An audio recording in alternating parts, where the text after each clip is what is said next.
Palm oil పంట దేశంలో పండించడం అవసరమన్నారు deputy CM Bhatti Vikramarka.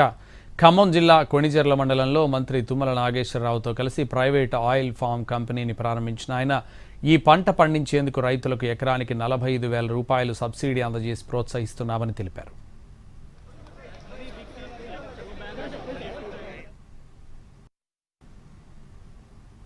Cultivation ద్వారా రైతాంగ సోదరులకి రాష్ట్ర ప్రభుత్వం నుంచి కావలసినటువంటి ఎకరానికి దాదాపు 45 నుంచి 46,000 రూపాయల వరకు సబ్సిడీ కూడా ఇచ్చే కార్యక్రమాలు చేస్తూ ఉన్నాం.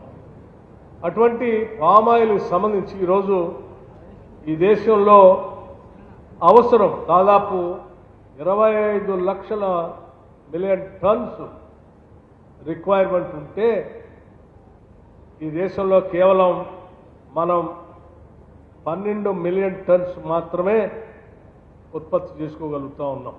మిగతాదంతా కూడా ఇంపోర్ట్ చేసుకొని వాడుకోవాల్సిన పరిస్థితి ఏర్పడింది. ఇలా ఇంపోర్ట్ చేసుకునే దాంట్లో కూడా కేవలం 3 లక్షల మిలియన్ టన్స్ మాత్రమే ఈరోజు దేశం ఉత్పత్తి చేసుకోలేనటువంటి పరిస్థితిలో కేవలం 3 లక్షల మిలియన్ టన్స్ మాత్రమే ఇంపోర్ట్ చేసుకుంటేనే ఇవాళ 1.5 లక్షల కోట్ల రూపాయలు మన రూపాయ విదేశీ మార్కంలో వేరే దేశాలకు చెల్లించాల్సిన పరిస్థితి ఏర్పడింది.